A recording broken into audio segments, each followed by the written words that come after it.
Welcome to .org, the podcast all about how nonprofits tell their stories. I'm your host, Matt Pearl. I was a broadcast journalist, a TV news reporter, locally and nationally for 20 years. Now I run Pearl Impact Media. I help nonprofits and purpose-driven businesses raise money, raise awareness, and distinguish themselves from the rest through meaningful, memorable, and affordable video storytelling. That is my mission, and an offshoot of that mission is this podcast. Each episode, I chat with a nonprofit leader with a defined, thoughtful, and successful approach to telling their organization's story. As someone who spends my days making videos for nonprofits, I always admire the nonprofits that have a clearly defined strategy for video. And in Atlanta, a recent client of mine is a perfect example. FreeRent.org is a young nonprofit, but you wouldn't know it by their video output. They post everywhere, from Instagram to LinkedIn. They use videos on their website. They recently brought me in for a video specifically geared at a major fundraising event. They do it on all fronts. They do it so well. And my guest today is the person who oversees it all, Ashley Stewart. Welcome to .org. Thank you. So excited to be here. And Ashley, question number one, it's always the toughest for all my guests, but we're going to throw it at you anyway. Okay. Tell us about freerent.org in 30 seconds or less. FreeRent.org is a nonprofit based in the Atlanta area that provides rental assistance and wraparound services for hardworking families. And we have a goal of our families achieving long-term financial stability. So first stabilizing through that rental assistance, and then rebuilding their financial future through savings, investing, repairing their credit, and really creating a foundation for their future. It is not surprising to me that you crushed that and did it in the 30 I was seconds. like, how many seconds do I have left? I wasn't timing it. I never do, but I'm guessing it was right around 30. But that just exemplifies why it's so exciting for me to speak to you today. I don't often interview people who I've worked with directly on this podcast, but I really wanted to do so here because when I worked with you and the team at Free Rent, I was just so impressed by your leadership in the storytelling space in particular. Most times when a nonprofit reaches out to me for a video, they usually don't have very much video content. It's, they want to learn about video as a foundational piece, as well as bringing me in for that impact piece to really be their signature video that they can use across the board. When you reached out, I saw immediately doing my research just how prolific freerent.org already was. And I'd love to hear, because again, you haven't been around for too long as a nonprofit. I would love to hear about what made video a central part of your strategy, basically from the start. Yeah, I think video for us at Free Rent, you're right, has always been a part of this strategy.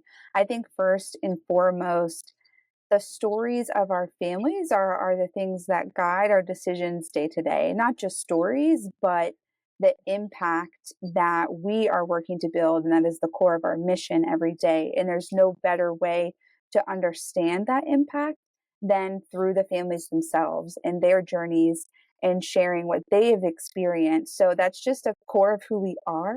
And so transiting that of how can we share that with the community, with the world. I think we all know what everyone sees now is videos, Instagram stories that come through, and it's just what grabs attention. And if you can grab that attention in the medium and platform that's so common now, then you're going to have the opportunity to give a voice to those that you're supporting. And that's the work that we're doing. And so that's why it's always been a part of our mission. It's just a part of our ethos and who we are, and ensuring that we're sharing the journey from the direct perspective of our families from them when we can, even more so. And then I think just as an organization, it's so important that you utilize that tool to share your mission. That's going to translate 20 times more than a website or a piece that you write. While those things are important and have a place, there's a lot of clutter out there, and a video can really capture the attention. And once you have it, selling the story is really what makes people connect with who you are and what you do. When I speak with folks in the nonprofit space, I think they don't require a whole lot of convincing as to why video works, right? Because as you said, I mean, we are all, if you're on social media in any capacity, you probably have fallen prey to just scrolling through Instagram Reels or TikToks or being on LinkedIn and seeing, so many words and so many photos, but then there's a video and it just kind of stops you, right? So it's not that that part requires convincing, but I think there is a lack of comfort Mm. around video for a lot of folks if it's not within their nature. I'm curious for you, what was your comfort level with video when you got going, and did it take a while for that to evolve, or was it something? And I mean, of course, not consuming video, but producing video. Sure. I think my comfort level has varied over time in my career. I think personally, I still never want to be on video, but I know the importance of it. Thank you for And doing this, so by the way. you're welcome. I understand that the importance from that perspective and being in a leadership position of being someone who can help be the mouthpiece for what you do. So I had to get over that pretty quickly, but still would prefer it the other way. But second, I think how my comfortability grew was the more and more time I was able to spend with the families that our organizations were supporting, whether before I was at free rent or even now.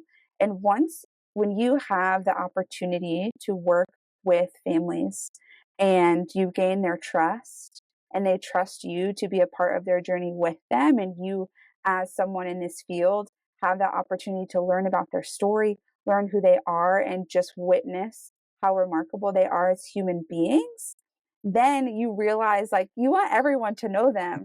You want everyone to hear their story and just feel the power and the impact that you feel.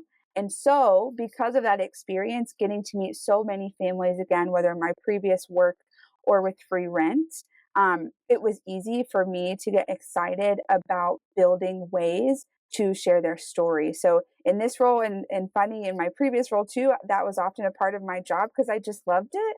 I loved meeting our families, but also figuring out how can I translate the emotion I feel that I get to have from building relationships and translate that to other people, because that's the greatest joy and that's what fuels us every day in this kind of work. So I grew to love it over time. I love telling stories of our families because I love them and believe that everyone should know them and know their story. Well, so much of what freerent.org posts, and I'm referring mostly to Instagram here and LinkedIn, but if there are Hmm. different, different sources and Those platforms are that use those as their primary. primary, Yeah. yeah. But on those two, obviously there are the testimonial stories of the families you serve, and that's a big portion of it. And those typically tend to be also have the higher production value. But what I also think is compelling, and you mentioned this briefly, and I'd love for you to elaborate on it. You get in front of the camera too, as do your team members every now and Hmm. then. And those videos aren't necessarily the most immaculately produced. They look like you probably just turned your phone around Yep. and, shot them with your phone camera. And I would love, because again, I think this is such a big sticking point for a lot of nonprofit leaders and executive directors. They don't feel comfortable either. They just don't want to be on camera, period, or they don't feel comfortable kind of being the face of the operation. They would much rather uplift the people that they serve. And yet you clearly have come to a certain peace with all sides of it, and why it's I don't want to put words in your mouth here, but why it's almost a necessity for you to Hmm. be a presence in these videos. Yeah. I think, I mean, we're all in the relationship business, no matter what kind of business or organization or thing that you're running.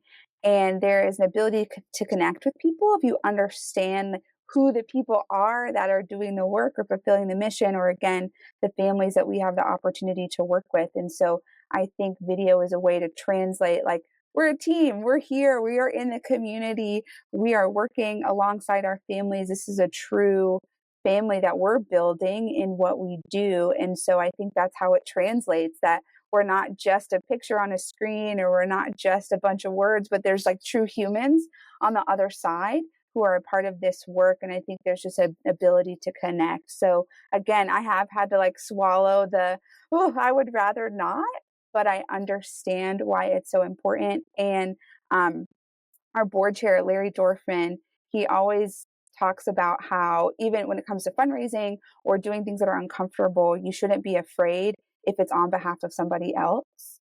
And so I think that translates perfectly to this, and that even though it's uncomfortable sometimes, or you don't want to be the face, or you don't want to record yourself, you're doing it on behalf of your mission and for other people. And so swallowing that fear and doing it anyway will help get your mission out. And again, it's just going to help get your mission and your story further. And I will say too, the videos that I've seen of you and your team members, it's very clear that it isn't some slick, polished thing. No. And I almost feel like it would take away to a certain degree if it was, because, I think your sincerity comes through. And I think for a lot of folks, they almost have to realize that is an asset, that you don't have to, you don't have to be perfectly polished, whether it's the video presentation or what you're saying. Like, so much of what I've seen you post, and I'm curious. I'll phrase this as a question. I would love to hear from you what you have found with your posts specifically, the ones that you're in, have Mhm. been the most effective, that get the most response, and that you feel are accomplishing your mission of building those relationships and putting yourself out there in a meaningful way. Yeah, I think you hit it exactly right of it being authentic and true.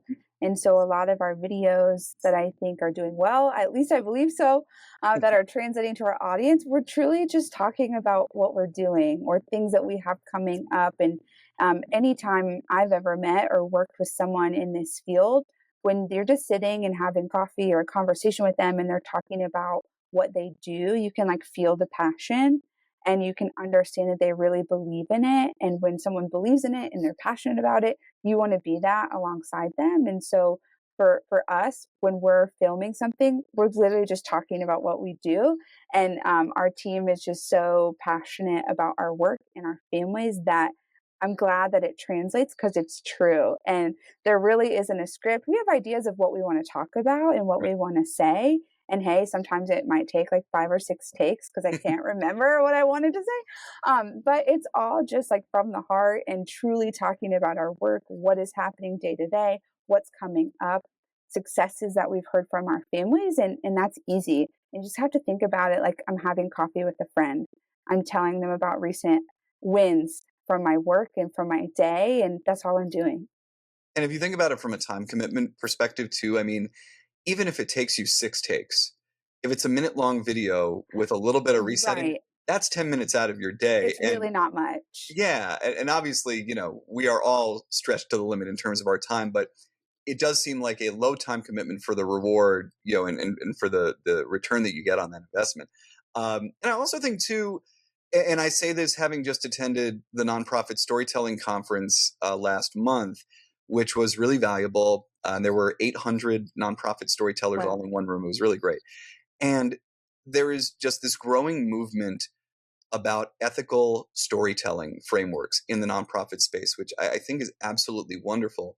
And a lot of that focuses, rightfully so, on making sure that you're honoring the people you serve and that you're treating them right. But I think it says something to the people you serve when you're also willing to put yourself out there and do Yep. something that makes you uncomfortable. I think that does help get the buy-in and let folks know that, hey, I put myself out there too.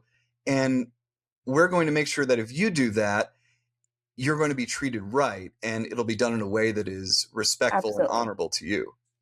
Absolutely. Yes. I love that. And I think that's true. And it's a conversation we have with our families too, of we're always involving them in the process of when we're sharing their story and providing the framing of why we would love to share their success. First, we're always just excited and celebratory. We're like, oh my gosh, this is amazing. Can we tell people about it? And they're like, absolutely. And if you think about it in that way, we're just building community of support and really spotlighting the success of our family. So first and foremost, always doing that. But then we're also like talking to our families about why we do this, why we share our stories. It helps us raise funds. It helps us build awareness about our work, find families like them who might be able to benefit, and always just like make that connection of why. Well, there's an intention and a reason to doing it. And then of course, if there's a family who's not comfortable, we'll 100% honor that. I think it's so important, as you were saying, to be in this work with the families whose stories that you're sharing. And so whether that's a yes or a not right now, or there's a sensitive reason why not, that's always considered first and foremost. But most often, our families are really excited to share their story because they're just bringing more people in to celebrate the accomplishments that they have made. And that's really what we want to do at the end of the day. She is Ashley Stewart, Executive Director of FreeRent.org. I am Matt Pearl, and this is .org, the podcast all about how nonprofits tell their stories. Let me take a quick minute to tell you about how I tell stories. I was a journalist for many years. I traveled the world, covered the Olympics 3 times, won national awards for video journalism, mostly for stories about the underreported issues facing our communities and the people and organizations offering solutions. Now I get to work directly with those people and those organizations. At Pearl Impact Media, I provide meaningful, memorable video storytelling for nonprofits and purpose-driven businesses. Maybe you want to raise funds, maybe you want to raise awareness, maybe you want to showcase your services in ways only video can do. I am based in Atlanta, but I have clients across the country, and I would love to work with you. Head to my website at pearlimpactmedia.com to schedule a free consultation. Back with Ashley Stewart of FreeRent.org. Ashley, I want to get into another part of this that I think is really important, especially for nonprofits that are growing and have decisions to make about how they spend not just their time, but their money. You do quite a bit in-house, but then you also, when it comes to video, do quite a bit of outside contracting, and we'll get to the video you hired me for in a minute. Yeah. But I would love to get just kind of the general framework, take us behind the hood or under the hood a little bit about your approach when it comes to what you decide to take on your own, when you decide it's just easier to outsource, and how much is, you feel worth budgeting for that kind of work. Yeah.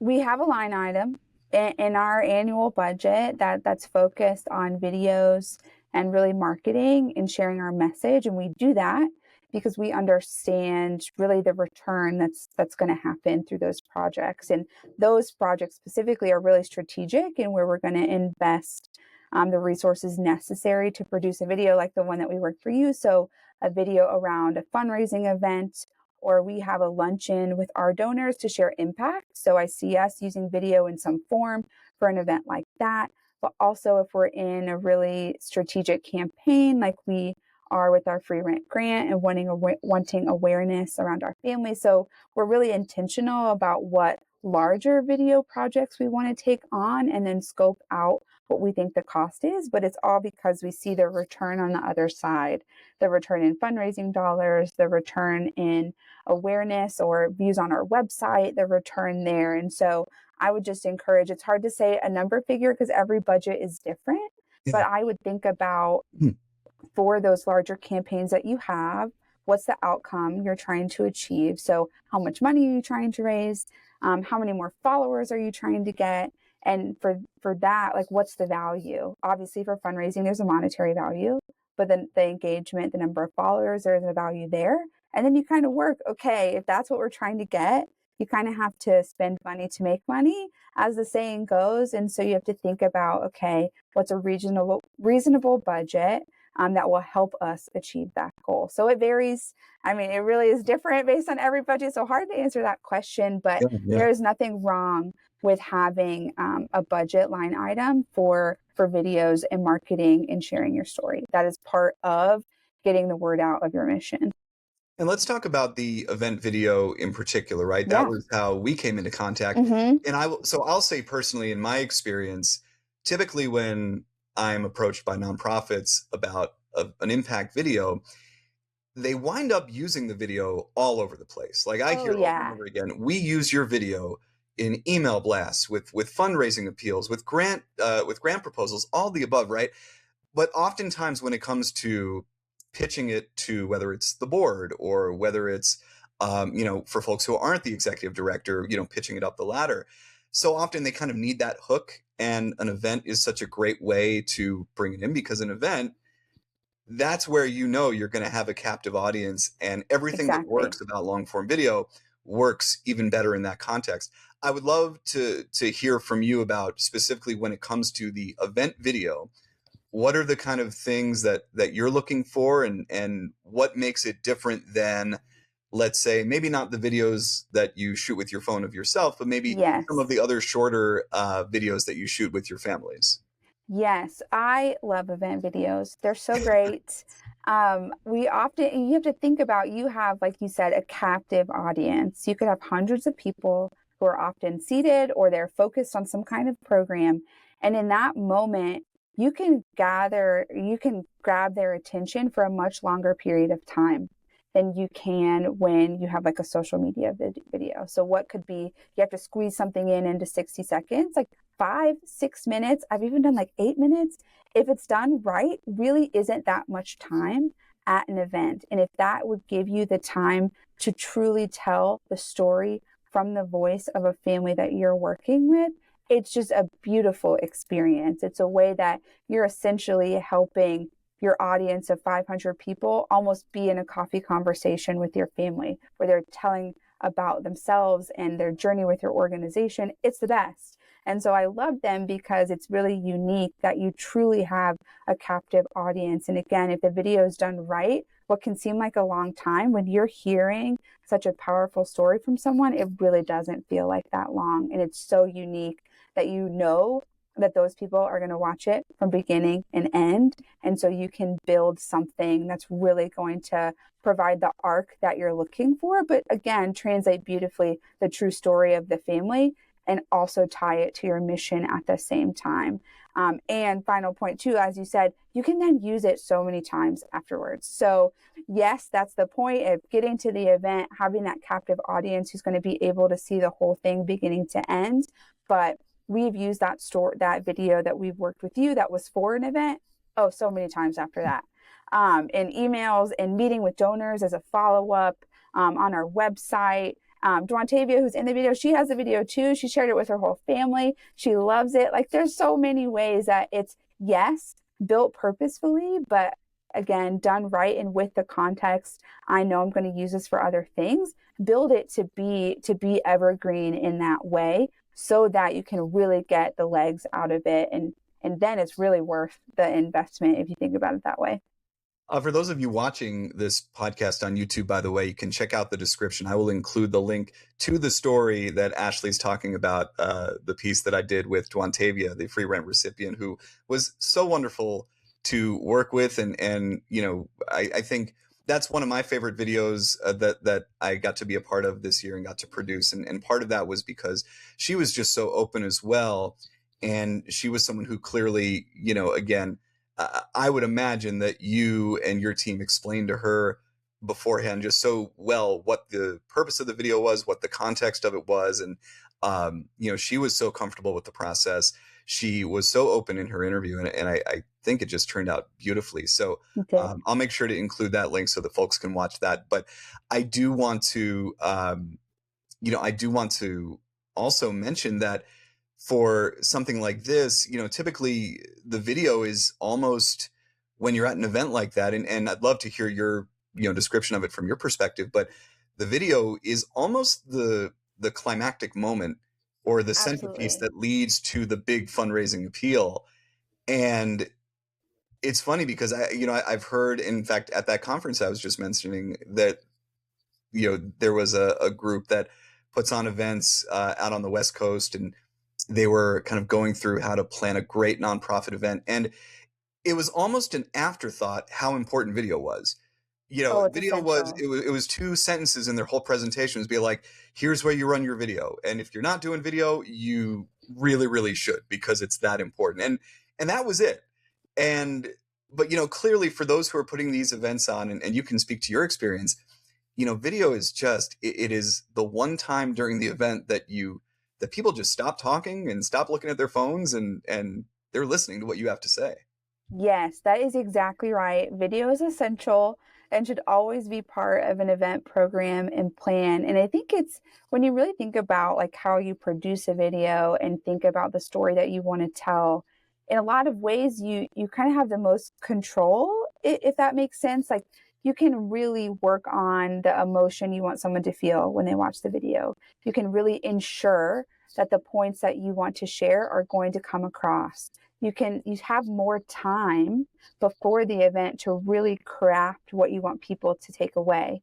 And when you're thinking about an event program, yes, you have a script, you have things that you're saying, but there's variables, things happen, it might not translate, there might be loud noise in the back, but there's something about lights going down, you turn the video on, everyone's locked in, and you spent the time before to really make sure your message is going to translate. So when you're talking about only having so many moments to really inspire an audience and get the emotion that you're looking for, you do that work through the video. And so it's going to land because you spent the time and the effort beforehand, and then you work on that emotion that's going to get you the donors who are excited to give to you after that. And so it's absolutely essential. It's like really the best tool to have that moment happen exactly how you want to in an event, so long as all the other variables are true too. But I think you have a lot of control through video in a positive way of ensuring that the right messages are going to land.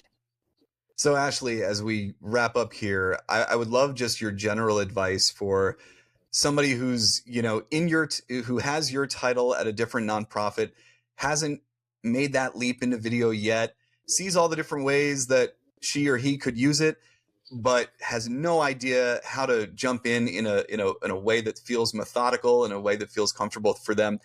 How would you recommend that person and that organization get started with video?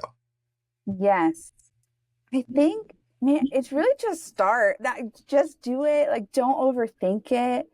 Think about all of the wonderful moments that you have been able to experience with those that you support through your organization. And just, I don't know, maybe start with like having coffee with a friend, like literally having coffee with a friend, telling stories about some of the work that you've been doing. And then right after that's over, hop in the car and film yourself saying the same thing. Like, I think it can be as easy as that, of just speaking from the heart. You probably do this already day in and day out, having meetings with donors, supporters, new partners in the community, and maybe just challenge yourself right after.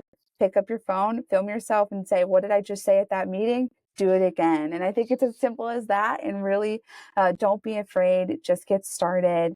And it's going to be worth it because you're helping share the stories of the wonderful people that you get to work with. That is a great idea. I just came up with it on the fly. So that's a great idea. And it gives you the opportunity for that multiple takes thing that we talked about too. Literally, no one's going to see it but you for a while until you post it, because you're going to share it, but there's really no harm. And the more you do it, the more comfortable you get. Absolutely. The more you do it, it's going to be less scary. So you just have to start doing it. Well, Ashley, we have covered so much. We've covered so much as it relates to video, whether it's how to do it on your own, what to look for when you're thinking about doing a video project where you hire someone. I'm going to ask you that famous last question that all reporters love to ask, which is there anything we haven't talked about that you would like to add? Oh, anything that we haven't talked about? I think I would just leave encouragement for all the other organizations out there. Of course, would love anybody listening to visit freerent.org to learn more about us. But overall, I think it's just a time where community is more important than ever. And so I just want to leave with encouragement for other nonprofit leaders and others that are supporting. We need each other. We need the support. It's community that's going to keep getting us forward. And so I'll just end on that note. Ashley, by the way, doing this interview 2 days after Giving Tuesday, so right in the middle of end of year, and you took the time for this. Thank you so much. Ashley Stewart, Executive Director at freerent.org. As she mentioned, you can find them at freerent.org. Ashley, thank you so much for your time. Yes, thank you. Really appreciate it. And that is episode 11 of .org. If you found this helpful and want others to hear it too, a great rating or review wherever you get your podcasts goes a long way. Please take the time if you can. And check out my work at Pearl Impact Media. Video storytelling can be so beneficial for organizations. I would love to work with yours. Book your free consultation at pearlimpactmedia.com. All right, friends, I am Matt Pearl. This has been .org. Thank you for listening. See you next time.